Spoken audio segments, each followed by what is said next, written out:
My name is Jihan Hakim, and I am the chair of the Yemeni Alliance Committee. We are an action advocacy group that was formed after the Muslim ban, so about 3 years ago, out of the Bay Area in California. We've since expanded into New York and Michigan. YAC is led by dedicated Yemeni Americans who still have family in Yemen, who are directly impacted by the ban, by the war, the blockade, living under the world's worst humanitarian crisis that we've seen in decades. And our mission has been to resist anti-Yemeni policies. And we've really honed in on ending US support to the Saudi-led war in Yemen on our family's homeland by really pushing foreign policy. So I'm going to be today's moderator for the webinar. I want to welcome you all to the webinar called World Says No, No War on Yemen, which will be an international online discussion about the war in Yemen, sponsored by all of these organizations that I'm going to shout out: the Yemeni Alliance Committee, Stop the War UK, Action Corps, Yemen Relief and Reconstruction Foundation, the Yemeni community in Canada, American Friends Services Committee, CODEPINK, Dwight Hall Peace Initiative, London Students for Yemen, Massachusetts Peace Action, Students for Yemen out here in the US, Voices for Creative Violence, Voices for Creative Nonviolence, political activism, and you'll hear from advocates and activists from the UK, the US, France, and other areas about the crisis in Yemen. What role does the West play in the world's worst humanitarian crisis that we've seen in decades? We'll also hear about some of the organizing that's been done in the US and the UK and what you can do, so how you can plug in. So welcome everyone. Folks in the chat room and in Zoom, please introduce yourselves. We'd love to know where you're calling from, so maybe your name and what city, state, or country you're calling in from. And if you have a question, please include it into the question and answer section. And if you are tuning in live on Facebook, please enter your question or comment into the comment section, and we'll have a Q&A section at the end. So before I invite the next speaker, I wanted to really quickly remind us why we are meeting today specifically. So 4 years ago today, on October 8th, a Saudi-led airstrike attacked a crowded funeral ceremony in Yemen's capital of Sana'a, which was a war crime. The attack hit at about 3:30 p.m. in the afternoon by a US-manufactured 500-pound laser-guided bomb, and a bomb shard has been linked to the US bomb manufacturer of Raytheon. It killed at least 100 people and wounded more than 500, including children. Today we remember their lives, our complicity, and we organize. While we are trying to deal with this pandemic, are navigating a tense and divisive political climate for those that are in the US. And whether you're in the US or across the globe, if you live in a country that is participating, supporting, or arming the coalition led by Saudi Arabia and the United Arab Emirates, who've been bombing and blockading Yemen for over 5 years, then the war in Yemen should matter to you. Now I want to pass the mic to Chris Nineham, who is British political activist and of the Stop the War Coalition. He serves as the national officer and deputy chair of the Stop the War Coalition in the UK. He served under Jeremy Corbyn from 2011 to 2015. He was one of the main organizers on February 15th. It's when an anti-war protest against the invasion of Iraq. Welcome, Chris. Thanks very much, Jihan, and thanks to everyone who's been involved in organising this meeting. I think it's a very important moment, to be honest. I think we're taking today the first step towards creating an international campaign against the war on Yemen. And that's very important. I think it's, to be honest, long overdue. The situation, in my opinion, in Yemen is absolutely intolerable. I think it should be a matter of deep shame for the governments of the West who have been playing a key part and have played a key part in creating the catastrophe that exists in that country. And Yemen was in fact declared the worst humanitarian catastrophe in the world in, I believe, 2018. But since then, incredibly, and despite the existence of the global pandemic, the situation has actually got worse because the war has intensified and the blockade has actually been tightened. And we're now in a situation where 2/3 of the population of Yemen can't afford to buy food and are therefore dependent on aid. Over 1 million are suffering from cholera. And another result of the blockade and the war has been the decimation of the health service, which has meant, obviously, a huge increase in the level of misery and suffering under the pandemic. And the UN reports now that Yemen is the country with the highest rate of undeclared coronavirus deaths anywhere in the world. And if you want a further measure of the kind of callous indifference of what is laughingly called the international community, you just need to know this simple fact, that since last April, since the moment when the pandemic spread around the globe, UN aid for Yemen has been halved. The total UN aid budget for the country has been halved, partly due to savage cuts to the aid budget from the Gulf states and in particular Saudi Arabia. So it's a catastrophic situation. It's the worst humanitarian situation anywhere in the world. And I think we need to be clear about three other things about what is going on in Yemen. First, this is not a natural disaster. The over 100,000 estimated deaths and the intense misery of the Yemeni people are entirely man-made and entirely avoidable. The crisis began quite simply in 2015 when the Saudis launched their war and the accompanying blockade, and it has deepened every year since. And the second thing I think we need to insist on as a movement is that, in particular, Britain and the United States are keeping the war going by their military, political and economic support for Saudi Arabia. Both countries have special forces involved in the war, although they sometimes deny it. Both countries have been deepening ties with bin Salman's government during the war years, and both countries have been arming that government to the teeth. Donald Trump restarted arms sales to Saudi in 2017. And despite a court case in Britain outlawing arms licenses to Saudi Arabia, Britain this year in June restarted those sales. The figures aren't public, but I think it's almost certain that Saudi Arabia is the biggest single recipient of UK arms sales. For both countries, Saudi Arabia is a key ally, and this war and the continuation of this war is absolutely essential because of their strategic alliance against Iran in the Middle East. And the third thing, and the last thing I want to stress, is that I think we have to be clear that the war could be ended tomorrow. The Saudi regime is facing a serious economic crisis. The war coalition that they have headed up and put together is fracturing, and the war itself is stalemated. It's an absolutely huge drain on Saudi resources, and it now looks from their point of view like an open-ended commitment. And I believe there's every likelihood that the regime is looking for a way out.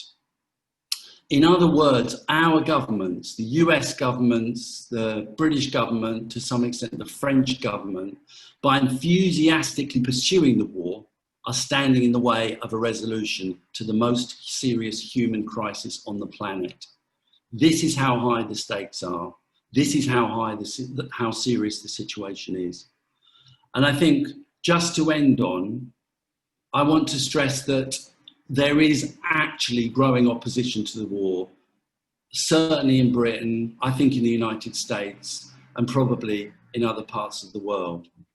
In Britain, our lobbying operation, where we've been trying to put pressure on members of parliament to oppose the war and to raise the question of the war, that lobbying operation has escalated, has become much more popular in the last few months. And for the first time in Britain, in alliance with Yemeni British organisations, we've been able to organise some serious, sizable demonstrations against the war over the summer. And I think the purpose of today's meeting is to publicise the situation, to promote the arguments over the war, but also to commit ourselves to building an international movement on scale to end this absolutely catastrophic war. And I think if we can do that, and if we can turn a day of action that we're proposing on January the 25th into a sizable show of protest and demonstration around the world, and if our governments begin to come under public scrutiny, they simply won't be able to defend their actions. I think we can make a difference in this situation, and we need to seriously begin the process now of building an international, not just a coalition, but an international campaign to end the disaster of war in Yemen. Thank you, Chris, for all your points. And I think that's exactly the point of today's webinar is I think a lot of us have been doing things to resist our government's role in this man-made crisis. In the UK, you guys have been amazing. In the US, we've been trying. And I think all across the world, there have been efforts to really resist every country's or every government's role in this war. And I think what we have been missing is to build that kind of intersectionality, to build that solidarity where we become one coalition, one body, if you will, and make this anti-war movement a global one where our lawmakers will not be able to hide, where the Yemen is called the forgotten war, the silent war, because the media does a great job at really concealing the government's role, every government's role in what's happening in Yemen. And the reason why it's persisted for over 5 years. So March 25th, 2020, we remembered 5 years of war in Yemen. 5 years since the US, the UK, and other partners intervened, began selling arms to the Saudi-led coalition. And can you just imagine people suffering for 5 years? And every year we hear that Yemen is on the brink of a famine. I don't know when Yemen is going to actually be in full-fledged famine, but we keep hearing that Yemen is on the brink of a famine. And we really need to link together and build this movement and make it a global one. So I'm really excited and hopeful that when folks hear that there is this really concerted effort with joining hands, that we can really start moving things in 2021, inshallah. Thank you, Chris. I wanted to pass the mic over now to Dr. Aisha Jum'an, who is the president of Yemen Relief and Reconstruction Foundation based in Seattle. She is based in Seattle, but YRRF has really been on the ground. Dr. Aisha has over 30 years of experience in public health and is currently working as an independent consultant coordinating health-related projects in Yemen. For those who know the Yemeni Alliance Committee, the only organization, and I say this all the time, so forgive me for being redundant, but the only organization that we promote and support is YRRF. YRRF was created to meet the needs of all Yemenis, and they are on the ground. They're volunteer-led, they're super transparent, and I can only imagine, Aisha, how tough it is that, how your teams are experiencing trying to meet the needs of those that are going through war, internal clashes, the blockade, and now the aid cuts. Can you help give us an idea of what Yemen looks like on the ground and what YRF has been doing? Thank you, Jehan, for the introduction, and thank you for everyone who is here with us today. I'll be talking about the situation in Yemen in terms of the humanitarian crisis.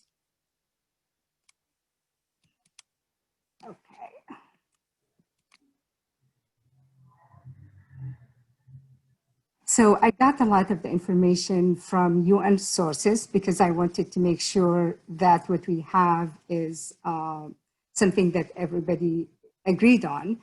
So if we look at the situation in Yemen, this is from September, as of September 3rd, there are 24 million people in Yemen who are in need of aid.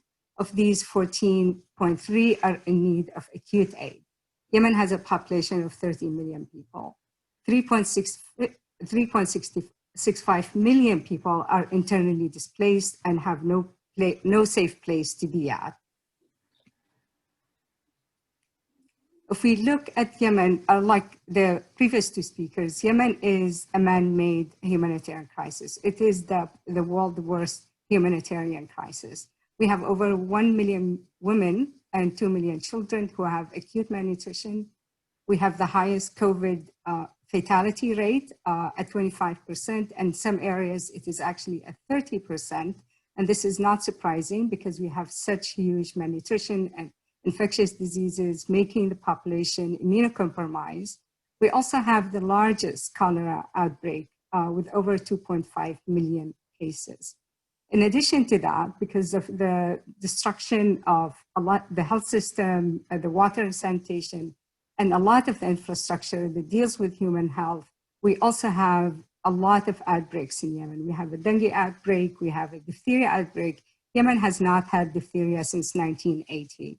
We also now have a resurgence of polio in Yemen. Yemen was certified free of polio in 2009. We have a measles outbreak and we have a SARI outbreak, which is severe acute respiratory infection. These are just to name a few. And these, when we talk about the number of people who are died in Yemen because of the war, the people do not include those who died because of malnutrition or diseases that had been affecting them. So the numbers we hear are a lot less than the true numbers. If we look again at what ICRC just tweeted on October 6th, they said 2/3 of the people in Yemen have almost nothing to eat. That's 20 million people who have nothing to eat. So when you, Jahan, you're talking about famine, famine is already in Yemen. Unfortunately, nobody is counting the number of people who are dying because of famine. With COVID-19, a lot of people that we distribute food aid to tell us that they would rather die of COVID-19 because it's a faster death than to die of hunger. This is something that was actually published in 2018, and I wanted to show you this because it's important. It says in a remote village in Yemen, in a district, people ended up eating leaves to survive. This was published in 2018. I looked at this information again just this week to see what is happening in this district. It's called Aslam and it's in Hajjah. It is at level 4 in terms of food insecurity. What that means is that people in this area, 25% of them will die if we don't bring them food immediately. Again, this is to show that the famine in Yemen is man-made. This is a publication of October 3rd. It says unavoidable tragedy. The famine in Yemen need not happen. Millions of people are on the brink of starvation. Yemen warring parties can save them. So this is something that we made and we can stop if there is a political will to do so. I also like this tweet from ICRC on COVID-19 because of the blockade on Yemen and the war. It says, dear rest of the world, are you afraid of losing your loved ones? Cannot move freely? Access to healthcare became a daily struggle? We understand you. This has been our 24/7 for years now. Solidarity from Yemen. So what everybody is experiencing now, Yemeni have been experiencing for 5 years and more. A lot of people don't talk about the blockade in Yemen. There is a blockade that is creating the humanitarian crisis in Yemen. This is a publication from 2017, and I want to also contrast it with what's happening here now in 2020. Saudi-led naval blockade turns Yemen into a humanitarian disaster. This is from Human Rights Watch. The Saudi coalition naval blockade has halted the flow of fuel that is needed to power hospitals and water treatment plants. So where are we today in 2020? This is OSHA, this is Yemen Commodity Trackers, and so this is fuel imports that get in through Hodeidah. We see most of the time that Yemen receives less than even 50% of the fuel that it needs. And if you look at June, it's 1% of what Yemen needs. And so that's when a total blockade is enforced. So we have a blockade that they will allow some things to come in, but most of the time it's a lot lower when what the country needs. But in June, again, we have fuel at 1%. What that meant was a lot of the hospitals had to reduce their services and shut certain days of the year. And we're already talking about a health system that 50% had been destroyed by airstrikes.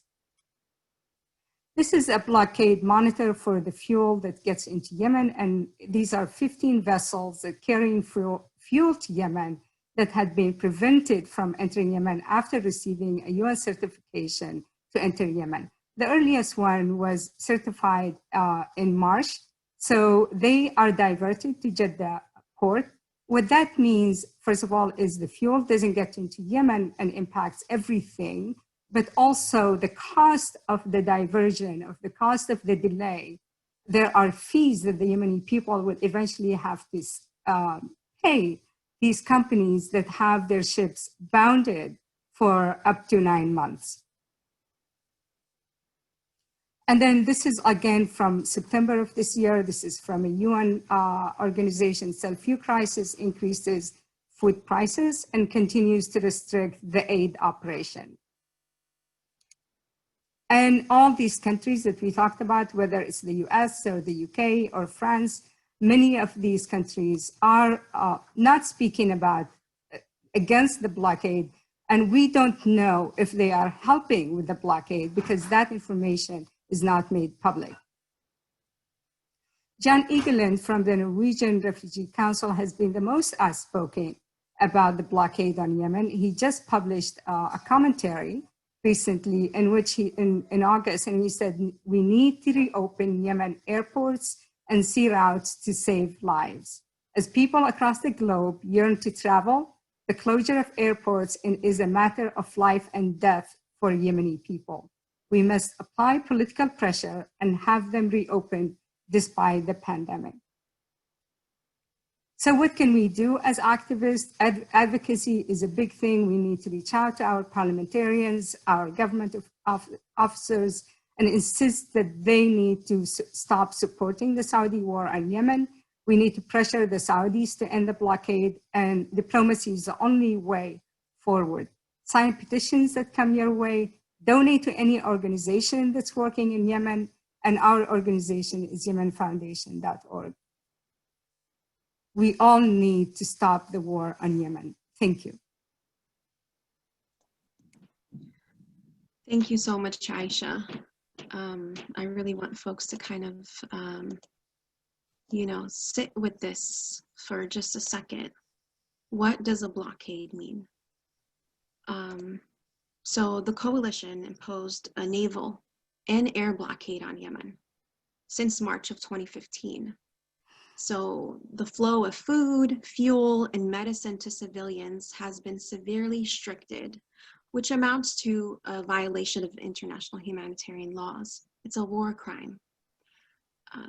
The airports have been closed, like Dr. Aisha said. And for those who remember, Donald Trump imposed a Muslim ban back in 2017. So Yemenis have been effectively boxed in. Yemenis are also not declared refugees when they do try to flee. That's why you find a majority of Yemenis are IDPs, or internally displaced. Yemenis don't tend to find really a way out. So you don't find Yemenis stuck in places like you find other refugees. The UN also does not declare Yemenis as refugees, as some other nationals of war-torn countries. So it is devastating, and as we've heard, it is definitely man-made.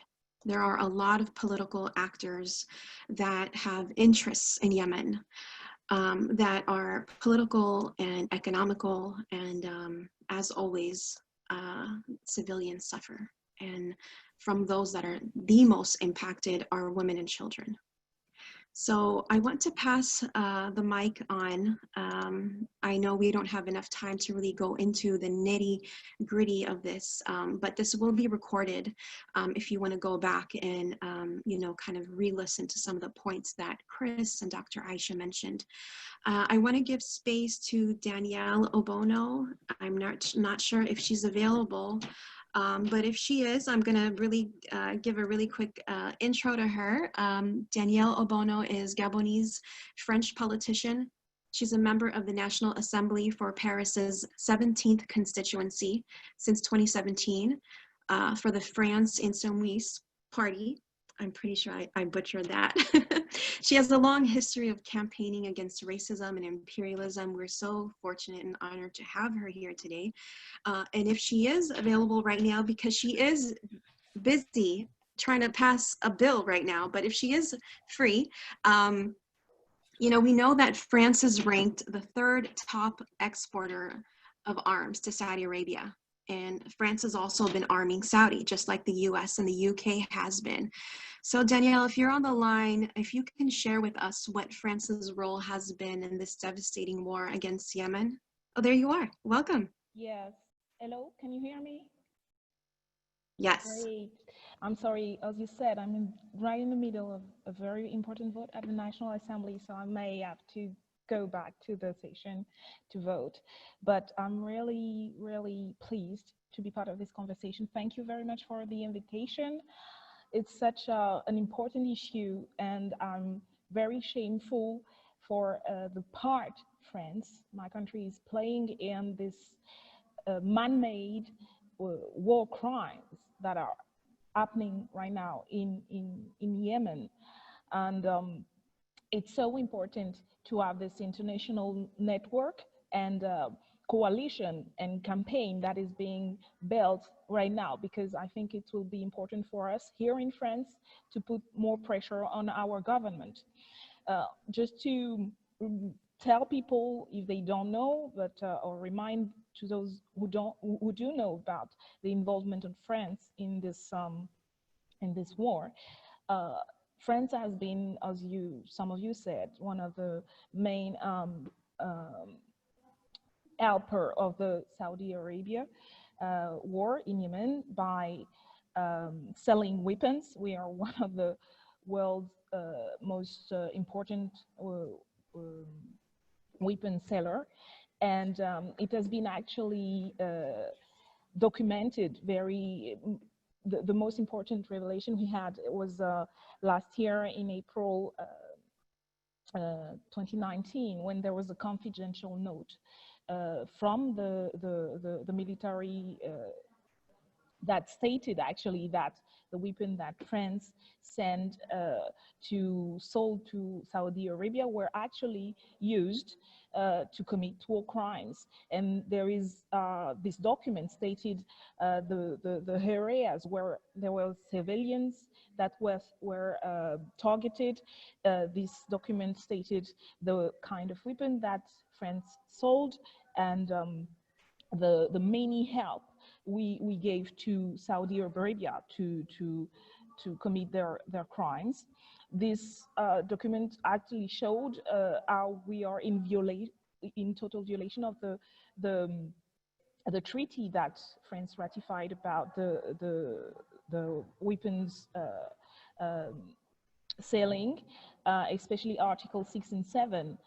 That we really pointed when we asked the government questions about this, because it's we should this treaty states that it's forbidden to sell weapons that will be used to commit war crimes, and we are responsible for that if we don't make the necessary break from doing that. What we also witnessed is a blatant lies from the government, the defense minister, who on multiple occasions actually lied on TV, saying that France wasn't in negotiation with Saudi Arabia, that the government didn't know about selling weapons that were used in Yemen, and several other lies. This is very important because it's it can also be used to target the government and asking us parliamentarian, then we should hold the government responsible for those statements. So there's been a movement calling for the government to stop selling weapons to Saudi Arabia and participating in those war crimes. Especially NGOs have been very active about that. And also as parliamentarian, myself and some other colleagues have actually asked the government to have a debate in Parliament about that. And we will keep putting pressure on the government, because the way it's not just a matter of business, but it's also a geopolitical, as some of you said, a geopolitical strategy, because France is in line with NATO and with the US strategy in the Middle East, and the idea that it's supporting Saudi Arabia is important for the war on terror and all that propaganda that allows actually those regimes to commit those crimes. So to us, it's not just ethical about selling weapons or selling weapons to countries that commit war crimes. It's all about the strategy, the geopolitical strategy, and saying that those alliances, whether through NATO and through the system in place that support authoritarian regime in Middle East, actually put also our country, our citizens, and everybody around the world in danger, because we are committing crimes, and we are actually putting people into more war. And we all know now that what is happening there will at some point have repercussions all over the world, and is already having repercussions all over the world. So to us, it's a matter of solidarity to the Yemeni people and actual helping them to survive and not to be killed by our own weapon, French-made weapons. But also, I think it's a global movement against war that is actually putting the whole world in danger. And in the time of health crisis, as we talk about, people, I think, are very sensitive to those issues, and it's a very important moment that we could really together put more pressure on our governments, and first and foremost to the Western governments like France and the UK and the US, of course, to stop supporting regimes that commit war crime in Yemen. So thank you very much for inviting me to this conversation, and I can tell you that I and my colleagues in La France Insoumise and some of our colleagues here in Parliament in France will be by your side and putting pressure and working with the NGOs here to make sure that this complicit in mass murder will end, and will give all our means of whether it's money or it's health aid or overall means of solidarity and actual concrete support to the people in Yemen. Thank you very much. Thank you so much, Danielle. I really appreciate your solidarity, your advocacy work for Yemen and beyond. And I really appreciate you taking this time again. You know, when we think about advocacy work, you know, a lot of us get overwhelmed, or we feel like maybe it's not the place for us, or I'm not very political, I don't want to get involved. Anyone can get involved, and everyone should get involved, because whether or not we are into politics, politics has something to do with us. You know, our funding and our taxes does go to fund war crimes, you know. So I think that everyone can do something. Whether you're going to be lobbying like Ms. Danielle is doing right now, or you want to write or email or tweet your lawmakers wherever you are, anyone and everyone can and should do something. And we will include a toolkit at the end of this video in order to kind of give you sample talking points. Thank you so much, Danielle, and to the people of France. We really appreciate your solidarity. I want to remind folks that we have over 150 people tuning tuning in today from Canada, France, Kenya, Lebanon, Switzerland, the US, the UK, and beyond.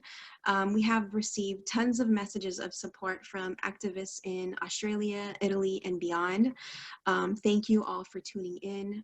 We really appreciate your involvement in this. And I want to give us a break from some of all the speaking and pass the mic over to Kathy Kelly, who co-coordinates Voices for Creative Nonviolence.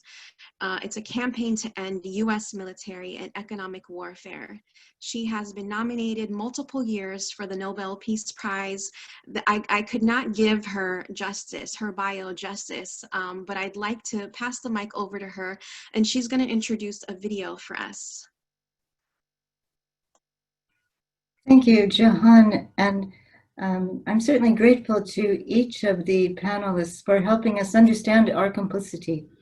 I'm from the United States, and I think we have to speak about the complicity of successive administrations, Democrat and Republican, in creating what can only be described as a living hell for people in Yemen. And certainly when we think about the children in Yemen and their incredible innocence, it's so unacceptable that 23,500 hungry children should be at the risk of starvation, of starving to death. And as Dr. Shireen Al-Adimi from the United States has pointed out again and again, the coalition, the Saudi-led coalition, and the countries that are reinforcing it through the weapon sales and through their own attacks, I'm speaking of the US and the UK and France particularly, but other countries, are starving 20 million Yemenis.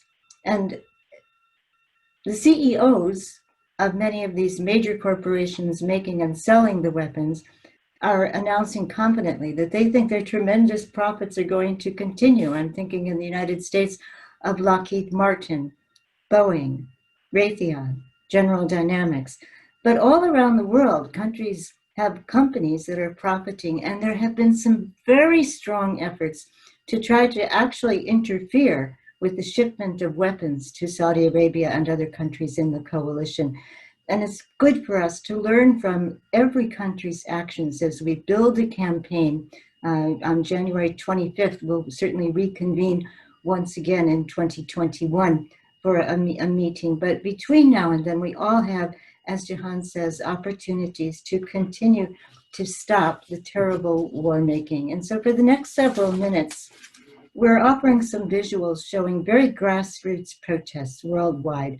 And as I said, some have even managed to prevent the loading of ships, prevent the weapons from being loaded onto ships bound for Saudi Arabia. Much more can and must happen. The international community is becoming more complicit every day, but our voices can drown out the clamor of the war profiteers for more weapons and more profits.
Thank you so much for the visuals, Kathy, and the music. It kind of brings me back a little bit. It's a sad tune about kind of being away. I really hope everyone was able to kind of get a glimpse of what international solidarity looks like. You see a lot of folks protesting from across the world, really. Even Ireland, which I didn't even know was active, you know. I really, really appreciate seeing all those images. And I think for a long time, Yemeni Americans, you know, since we began protesting back in 2014, we really felt like we were alone. So it's so, you know, just warm to see all of the efforts and the movement that is becoming global.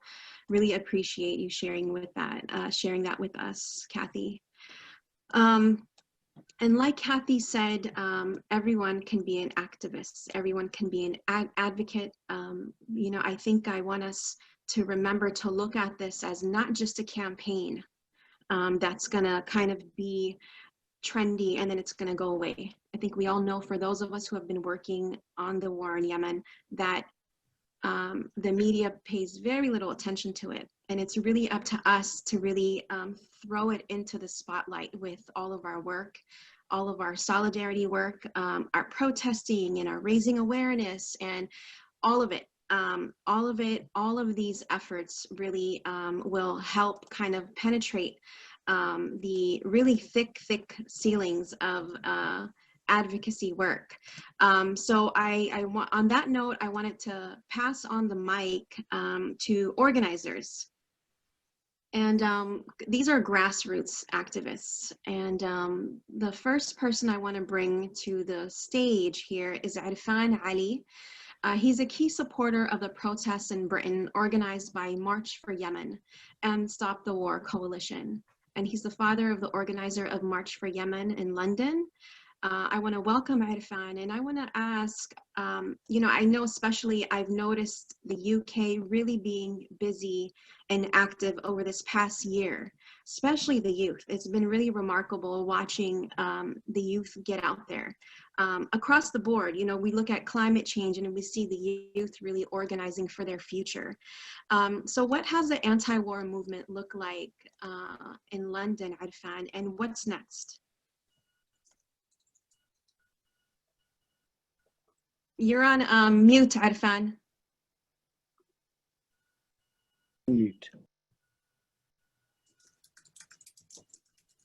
Can you hear me? Assalamu alaikum. Thank you very much for letting me join in.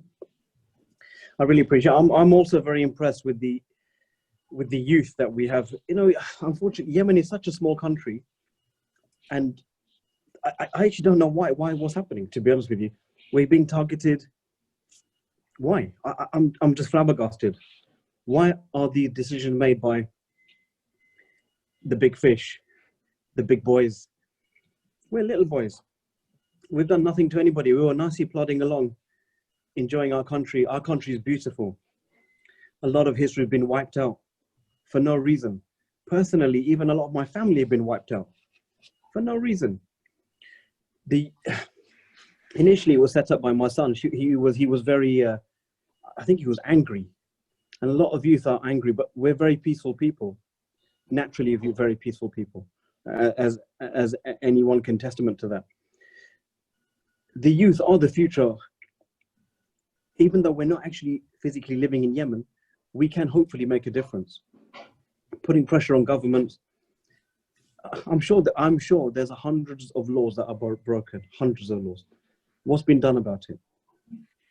I think nothing's been done about it. In future, I hope the movement grows. The movement can grow.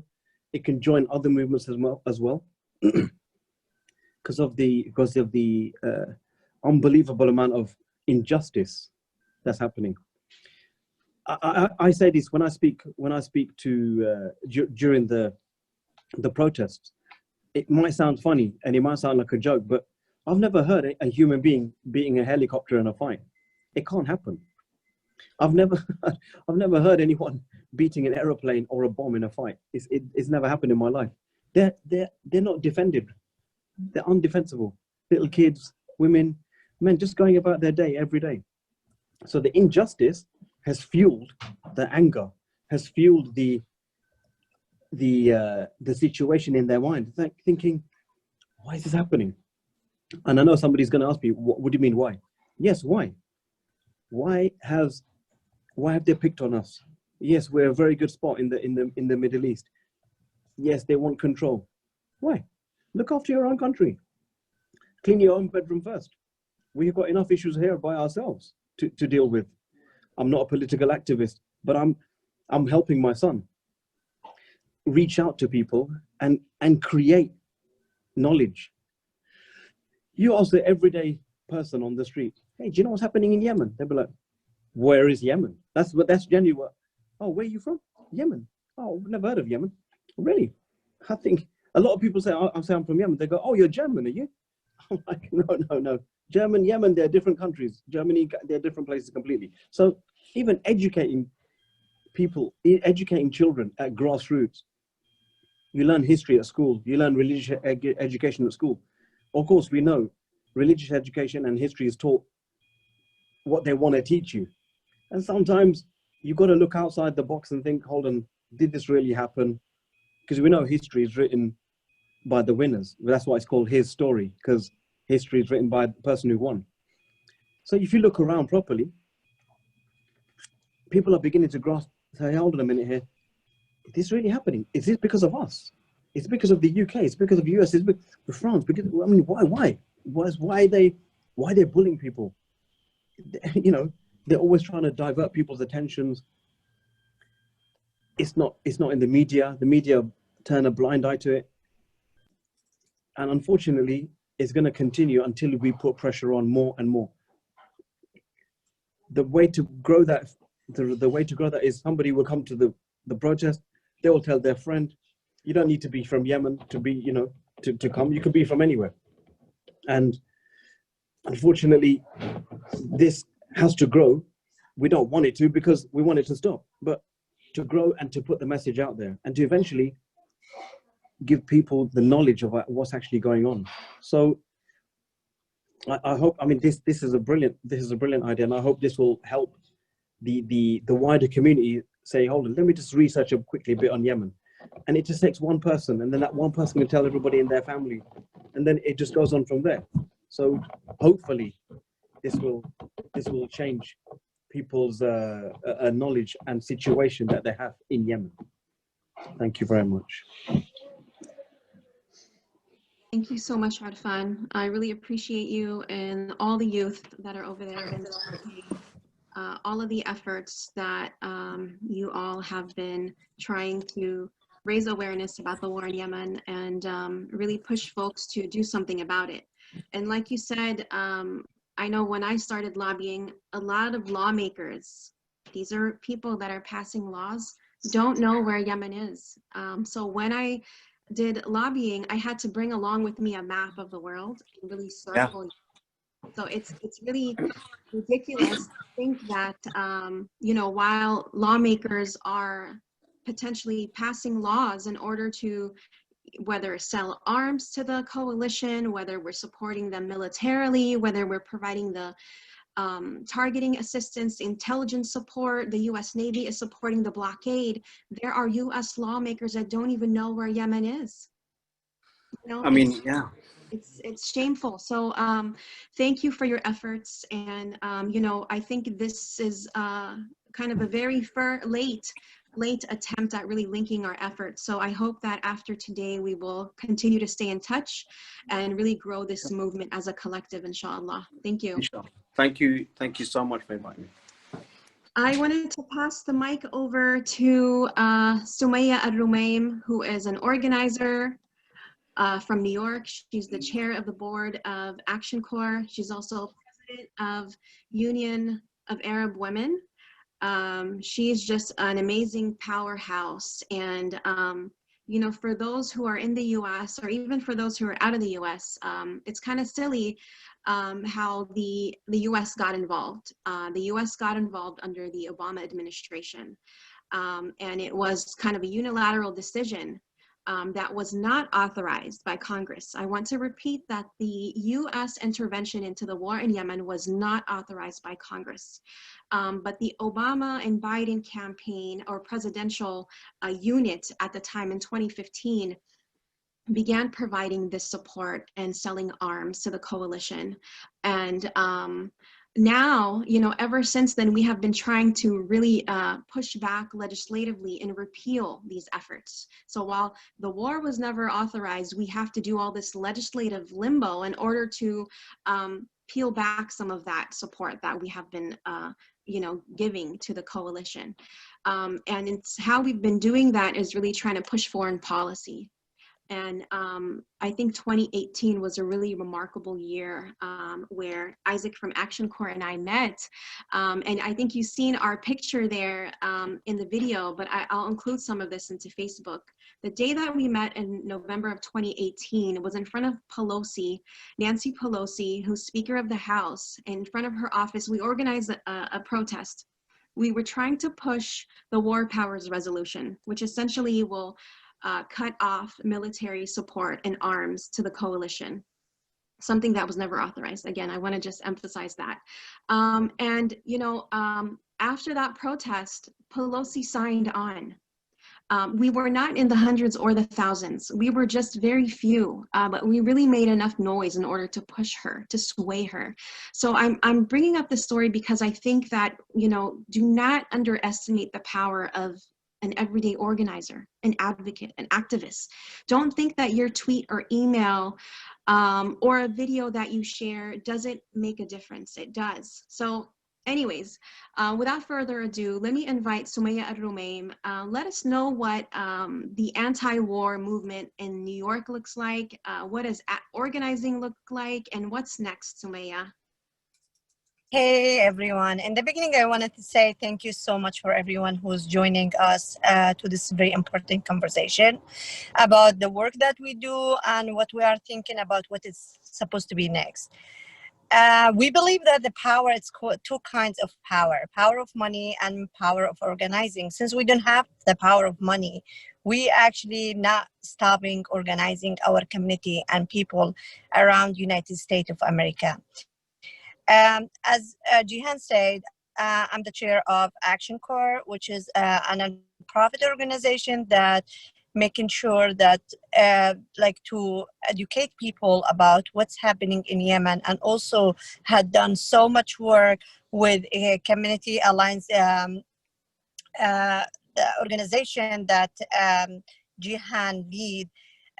We had done so much work around lobbying, organizing protests, educate people, allies in community. And also we had done, as Action Corps, we had done a lot of work to train new organizers to support us and to do more lobbying in the state Senate and in the House to make sure that our voice is heard, and to get to know we want people to hear from our side, from the Yemeni side, how we feel about this endless war that's we needed to be stopped as soon as possible, and how we feel as an American about selling the weapons to Saudi coalition.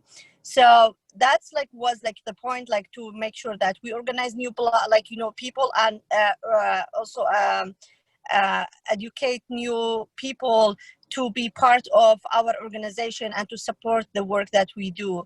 As I said, now we are actually planning for the action day. It's going to be across the world. It's going to be in January 25th. We are actually planning to do a big protest in Washington, D.C.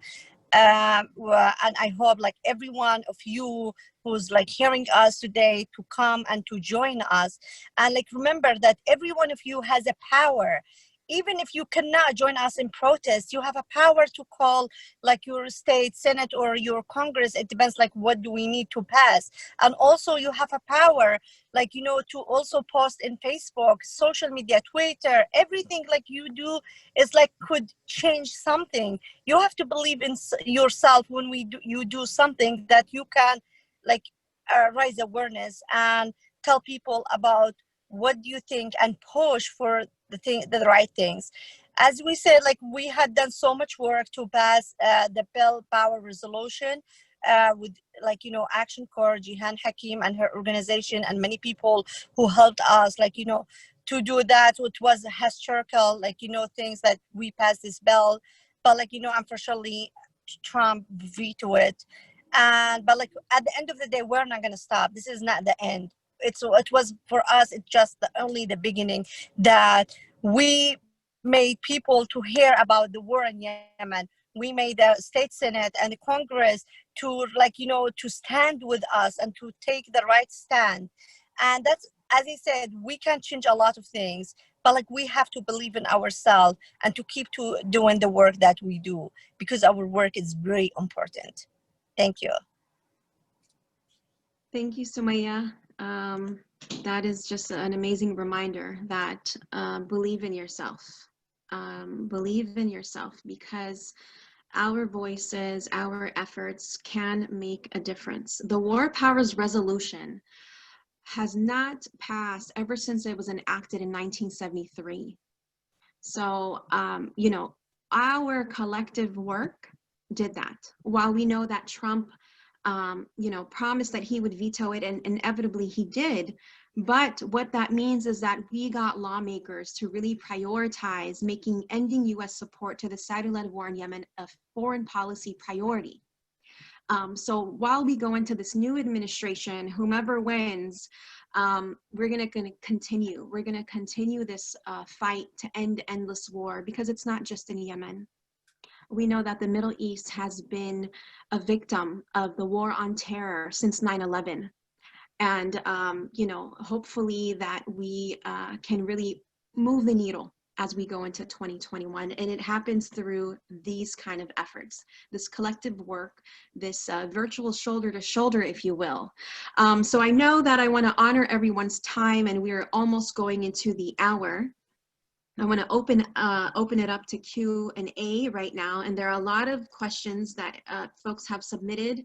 So forgive us in advance if we're not able to field them all. We'll try to cover as many as we can, but let me read one out loud. So why isn't the UN stopping the Saudi coalition, and aren't they breaking UN laws? I think I'll kick that over to Dr. Aisha and Chris. Maybe Aisha first. The US and the UK specifically have done a lot to block any UN efforts to hold the Saudi and the UAE responsible. So the least, I'll just use an example, when the Netherlands proposed that an independent investigation into the war crimes that are committed in Yemen by all parties in the war, the UK and the US blocked that effort and did not allow the UN to vote on this. And part of it is, again, that these countries get a lot of funding from the Saudi through purchase of weapons.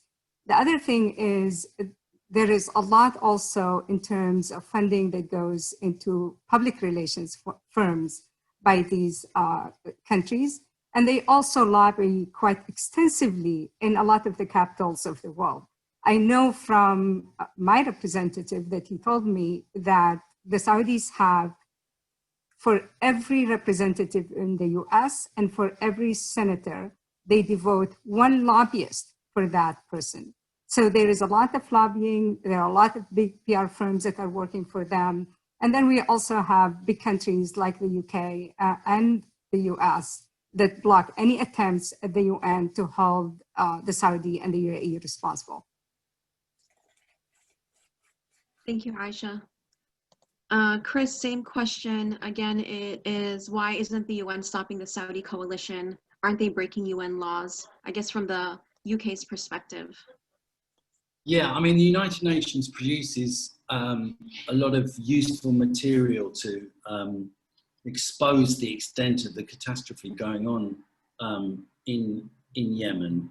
But in the end of the day, as Aisha says, the United Nations is essentially run by the great powers in the world, and the Security Council, which which controls the serious policy decisions,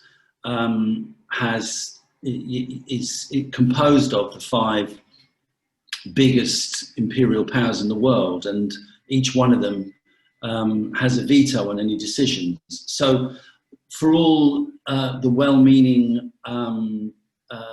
work of many of the people who actually work for the United Nations, as an organization, it is actually controlled by the people and mainly by the Western powers that have been conducting the wars that have taken place in the last 2 decades and more. The US and British and Western invasion and occupation of Afghanistan was actually backed by the United Nations, for example. So that's the problem. It's a structural problem. It's about the nature of the United Nations as an institution. And I think the lesson we have to learn from this is that when it comes to trying to stop this cycle of wars, and the war on Yemen from the point of view of the West is mainly a proxy war, but it still needs to be understood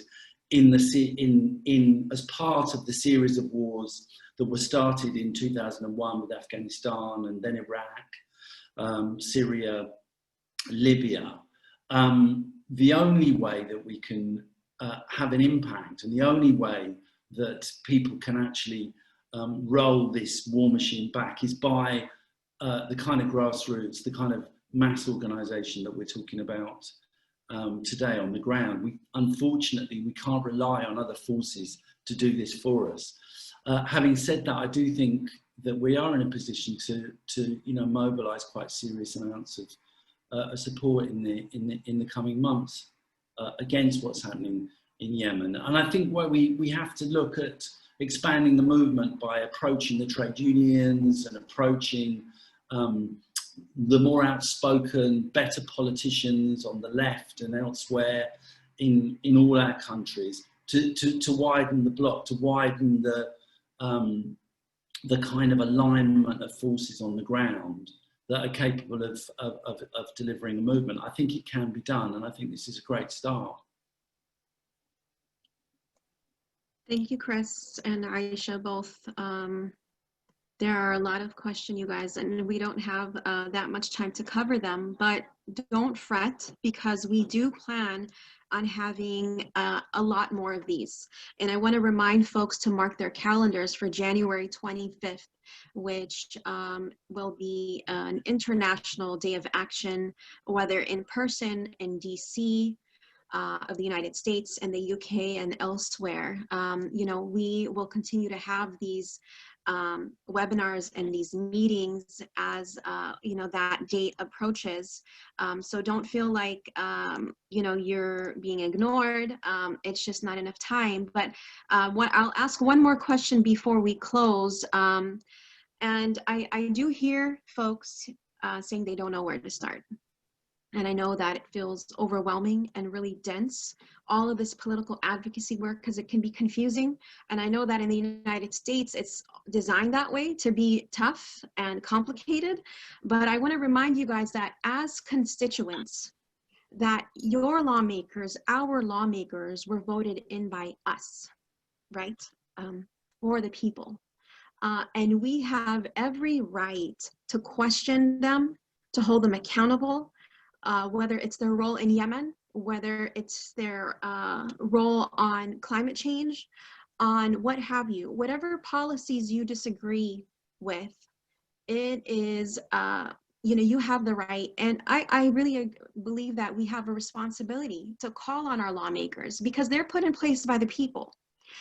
So if you don't feel comfortable with visiting them in person, I know it's Corona time and you can't really go in person, but we are doing lobby visits virtually.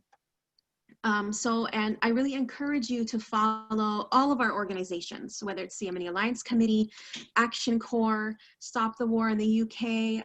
We're oftentimes sharing talking points, different, advocacy efforts that makes it really easy for you to just share. You just download it, share it, retweet it, it really makes it easier. And then once you get comfortable, then maybe you can join us on a lobby visit, whether it's virtually or in person.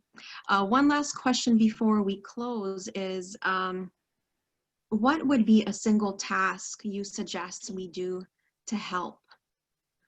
That's a big one, because I don't know if there's one single task, but I'll say if you are new to advocacy work, this happens, you know, this war is endless because people don't know about it. You know, like we said before, a lot of people, including not lawmakers, do not know where Yemen is.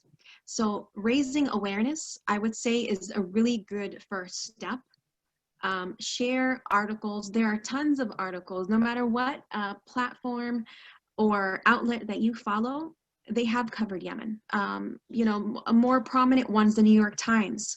The New York Times displayed the picture of Int'l, which means hope in Arabic, with her frail, you know, malnourished body on the front page. And while I don't agree with really tokenizing Yemeni children or our losses, sometimes imagery does, you know, does really speak volumes. So, you know, share information, raise awareness, and follow us and follow the work that we do. And anybody else have any advice if there's a single task before we close? The floor is open to all.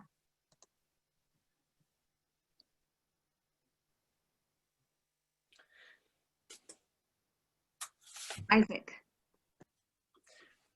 I want you to protest on January 25th. When we come together and we see that we're not alone, we are much more powerful. You are not alone. George from Nairobi said in his introduction early on in this chat here today, yesterday it was Yemen, tomorrow it might be my own country. Thank you, George from Nairobi, Kenya.